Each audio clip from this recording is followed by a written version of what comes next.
Yeah, that's way better in Hong Kong.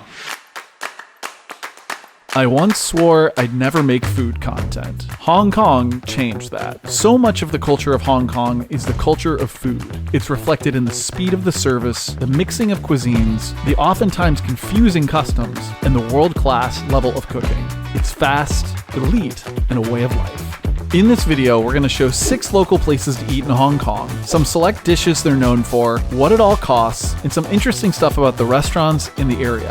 I'll be working with Angel Lau, who is a Hong Kong native and a professionally certified guide. Let's go. Odds are, if you're visiting Hong Kong and you care at all about food, you've probably got dim sum somewhere on your list. After 10 days in Hong Kong, I ashamedly admit I still hadn't tried it. And right out of the gates, Angel was determined to change that. So we're here, at Lin Hun Kui, which is both an important place for Angel and as authentic as the experience gets. Why this place and not another place? Because this is the most traditional place that you can find in Hong Kong. For dim sum. For dim sum. It has the rare quality of being both hugely popular and very much still a local haunt. Within seconds, you'll be directed to a table, probably seated with other customers. Right away, a server will come by and ask for your preference of tea, which is beautifully stored here in these waiter stands. You've got a choice between jasmine, pu'er, which is fermented, and oolong. There's an etiquette here, as it's served in a gaiwan, which is a traditional method of brewing Chinese tea. Do it at the same time?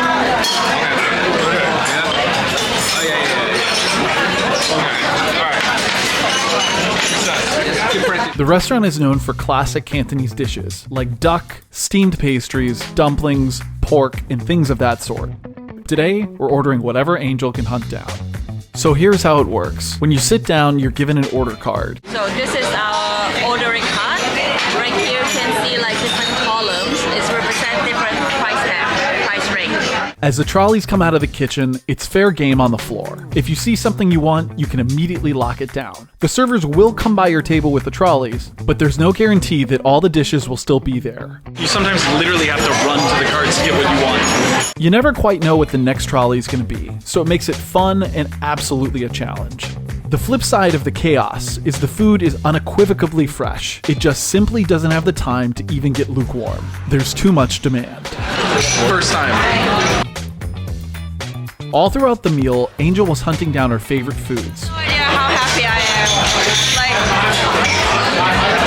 oh my god. Like this, lotus seed paste with sago pudding. Oh my god.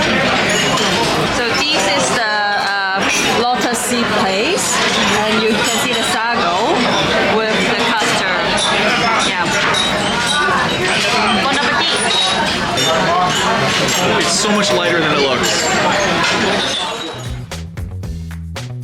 This location in Sheung has 2 stories. Pro tip, the kitchen is on the 2nd floor, so get there early and aim for floor 2. See, we have 6 things. Let's see how much is it. And for the final tally, around $29 American for all of that amazing food. Later on the same day, Angel and I head across Victoria Bay to Temple Street in Kowloon. The area is known for a famous night market as a gateway to some nighttime fun, we'll put it. Don't walk on the sidewalk. Yeah. Why? There's so many ladies, like very sexy ladies, like standing there. Oh, you got me? Yeah. Got you. And some incredible local foods.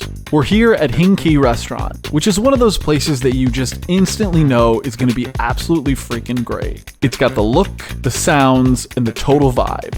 This is Angel's Happy Meal dance. Yeah, when you're about to have good food or you had a good meal. For the record, I don't have a Happy Meal dance. This is one of those restaurants that, in the US, for all our worthy determination, we will never be able to replicate. It's too real, too unpolished, and in America, they'd be so self-aware of how rebellious the whole thing was. All along Temple Street, you'll find very local restaurant. For this one, the specialty they're making is Claypot rice, which is what we gotta try today. If you've never heard of Claypot rice, that's okay. I hadn't either. But if after this video you don't immediately make a point to try it, that's on you. But first, this relatively unassuming bowl of greens. Grab whatever. Try the piece of fish, maybe. Okay. Together. Yeah.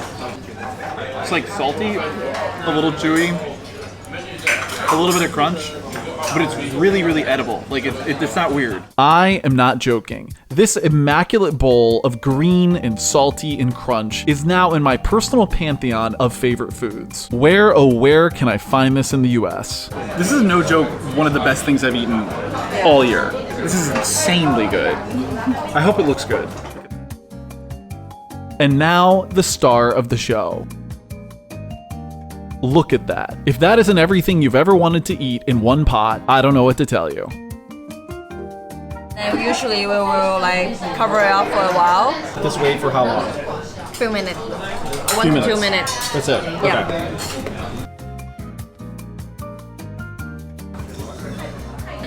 Comfort food. 100%. Yes. Yeah. It's only a matter of time before somebody invents a fast food version of this. And it's just, they're gonna become a billionaire overnight. Oddly, I thought, they brought us the bill and asked us to pay about halfway through the meal. Turns out, that's all by design. They're just kind of encouraging people to not hang out here, basically. Okay, this was amazing. And the frog was amazing too. But I swear to God, I could eat that every day. How are we feeling? Full? How about you? Full. Are you ready for dessert? I didn't realize we were having dessert, but yeah, let's go get dessert. I'm gonna be honest, I didn't plan for this next place. In fact, I didn't even know we were going. And yes, I think it's sort of a questionable idea, being this full already. But what the heck, let's go. So what if I don't sleep tonight from intestinal discomfort? This is Kai Kai Dessert, located about a 10-minute walk south from Hing Kui, right into the heart of Jordan. By now, you're probably seeing a theme. Hong Kong restaurants, if they're good, attract crowds. Side note here, when in Hong Kong, get comfortable ordering on QR codes on your phone. It's how many of the restaurants operate, and frankly, it's kinda cool. Highly recommend to do this. The rice ball, the rice dumpling inside is black sesame fillings. Done.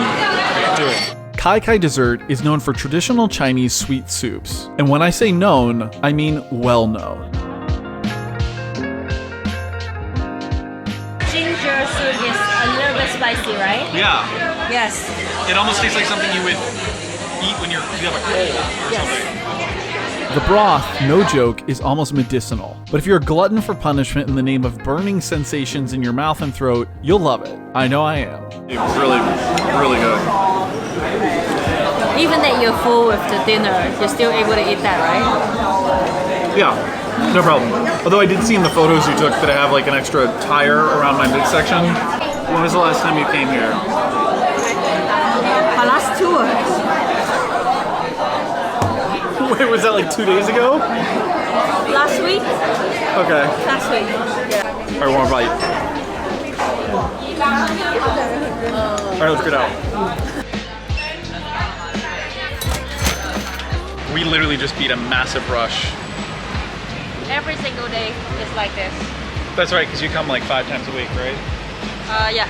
Well, you look great. With all this walking. Yeah, that's what it is. Yeah. For the record, I'm just waiting for Angel to get here. It's like 11 in the morning, and this totally caught me off guard. It looks a lot like New York City. The next morning, we're in Causeway Bay, en route to what's called a cooked food center. They're kind of like indoor hawker stalls. There are a number of these places throughout Hong Kong, and if you didn't know where to go, I kind of feel like you would miss them completely. But once you're inside, oh man, they're an exciting food wonderland. This is the Cook Food Center in Happy Valley. Basically invisible from the street, but massively popular inside. This place has a special significance for Angel, who's been coming here with her family since she was a kid. Every time I come here, I'm so happy. Why? They didn't change. Like, the interior design, the vibe, people. Like, every time I come, I will look at the boss for a while to hope that this is not the last time you see him. That's really sweet. Because you don't know that if he's gone, so who's gonna take over the restaurant? Even though it's hopping and filled with people, it just didn't feel like a tourist destination. It has an incredibly local vibe. Angel's asking me why I like to drink hot tea when it's 100 degrees outside and humid, right? What did you compare me to? Chinese middle-aged lady like me. That's what I am. Photographer, jewelry maker, tour guide, professional ball buster. This may not look that exciting, especially compared to some of the other dishes in this video, but let me tell you what, you want to eat local in Hong Kong, this sort of breakfast should be at the top of your list. Believe it or not, eating with a spoon is the local and traditional way to do it, a convention that dates back most probably to the early times of British colonial influence. Satay beef, Yes. macaroni, Yes. and what is this deal? Cabbage. I would eat that every morning. Milk tea, beef, and soup, done. Sign me up. They're so nice. After slamming down 2 bowls of macaroni and beef soup, as if carbs don't really exist, a short walk through the lovely neighborhood of Happy Valley brings us to Chung Hing coffee shop, a chill environment and with some excellent pastries and real deal milk tea. Where's the milk tea? Milk tea is this one. Yeah, this is one checkpoint that you find good restaurant in Hong Kong. If they have good, like such a long history, that must be good in some way. It's worth a try. I'm into the decor of this place. The Art Deco tiles, glass block windows, the booths and autographs on the wall. This is the sort of place that you really feel the international vibes of Hong Kong. Oh my god, they got that. They got like lemon with coffee. Have you ever tried coffee with Coca-Cola? No. Coffee with Sprite? Oh my god. I'm gonna have to pass, Angel. No, they are really good. We're keeping it simple here. Milk tea, pineapple buns, and egg tart. About as Hong Kong as it gets. It's your happy dance. The happy food dance. Because when I have this, look at it. That's like a solid piece of butter. I've been hearing about this legendary pineapple bun from all angles since setting foot in Hong Kong. Most of the restaurant, they will like warm up the bun. So the bun is warm, but with the icing butter, so you can feel the contrast of temperature. So we have cold and hot. Cold and hot, and also pineapple bun doesn't have pineapple in it. So why do they call it a pineapple bun? Because it looks like a pineapple surface, like the skin. Oh, of- just because of the yes, surface. just the surface. Okay, it's really good, but it also tastes exactly the way it looks. Yeah. Like a sweet bun with just a huge piece of butter. This, on the other hand, is where it's at. The Hong Kong egg tart. Whoa, look at that. By the way, the egg tarts in Hong Kong are a little different than the pastel de nata you'll find in Macau. Bon appetit. They're eggier, less sweet, and don't have that caramelized top. That being said, they're absolutely phenomenal. Just look at that. That is just gorgeous. Outdoor eating is just a way of life here, for the rich and not so rich, financiers to blue-collar workers. Everyone in Hong Kong, it seems, eventually ends up at a place like this. Hello. Open-air kitchen, plastic stools, and comfort food, as fresh as it gets. Located just a few blocks from our last jaunt in Jordan is Wing Fat Seafood. Though it's a relatively large outdoor restaurant with customers coming from all over the world, at its core, it's what's known as a Dai Pai Dong, or an open-air food stall. It's casual, super fun, and the food is outstanding. All right, so what are we having? Roast pigeon. Roast pigeon. I'm really excited about the pigeon because I saw it a couple days ago and I was told it was amazing. And tonight, to cap it all off, we're getting a royal spread. This all came out in like 3 minutes. Yes. Speed is everything. I'm not joking. That was by far the fastest serious meal I've ever had delivered to a table. So we got roast pigeon. Look at that hat. That's amazing. Yeah. Wow. Razor clay with black bean sauce.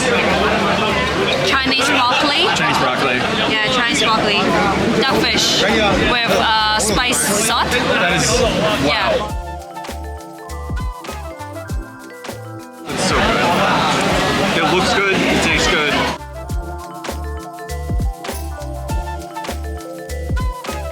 Wow, that is like phenomenal. With the ginger, Yeah. It's very refreshing. 100%. It's pigeon time. Pigeon thigh. It like tastes a little bit like duck, a little bit like chicken. Yes. It's like in between. Yes. And the skin is like perfect. It's like a lacquer or something. It's beautiful. All right, so this is the duckfish. Yeah. I'm gonna try this bad boy. Oh yeah. How was it? That's so smooth. Yeah. It's like creamy. Yeah. It just like disappears in your mouth. Yo, Angel, what's your favorite? Pigeon. Yeah, I gotta agree. Pigeon. It's all good, but that is insane. We don't restrict our staff to drink during operating hour because like they also deserve some like relaxed time. As long as they don't get drunk, it's fine for me. Because they're working really hard. This is Eric Chow, a second-generation owner whose parents immigrated from mainland China and founded this restaurant. Treat our customer as customer. We treat them as our friends. So imagine your friends come to your place to eat. What are you gonna serve them? How are you gonna prepare your food? Yeah, you're right. I don't really feel like a customer here. I feel like everybody's been helping me filming. Everyone's been helping with ordering. It feels like kind of like a family atmosphere. Your place is having a lot of success, but other places might, are going away. What's the difference? Why are places going away like this? It seems crowded. It seems like a fun environment. The one factor is like the government. They don't want like this kind of place exist for too long. Because like in a way, it's like quite a hassle for them. It's quite like a lot of trouble to them because like they receive quite a lot of complaint about like the noises or like different things. Okay. Or, so like for them it's not that easy to manage this kind of place, or like they just don't want to put their thought on it. And then, but like which kind of sucks because like some of our customers here, maybe they're from like the labor grade. You know what I mean? Like people working construction site, people doing like ordinary labor job. They come here to eat. And at the same time, you see attorney, doctors, they just don't have like the mentality of like, oh man, I'm going to like fancy restaurant. Everyone is like treated as equal as possible. Because like here, classes doesn't matter. Thank you. Cheers, man. Cheers, man. Thank you for having us. So to be from Hong Kong is to be something special, something unique. Yeah, I mean like if you ask me like as a kid that born after the 90s, I'm the 90s kid. So well, I would say our childhood experience the best time of Hong Kong. I would say, yeah, because like when we were kids, it's way more diverse than now. Like, for example, when I went to school, my classmates have I would say like all the skin color with me as well. Like black kid, white kid, brown kids, no matter where you're from, no matter your religions. Because like in our very young age, our teacher in primary school will already teach you there is a lot of different people on the planet, there's a lot of different religion on the planet. It's okay to be different. It's okay. Just have to respect it, you know what I mean? Yeah, so that's what our value lies, I would say. But like, obviously now, I don't see that anymore. At least not that much. It's different now. Yeah. Thank you for everything, man. That's a great face. I appreciate it. Cheers, bro. Yeah. Dude, that is an absolute steal. $3.30 for all of that food. That's like $40 American. Come here.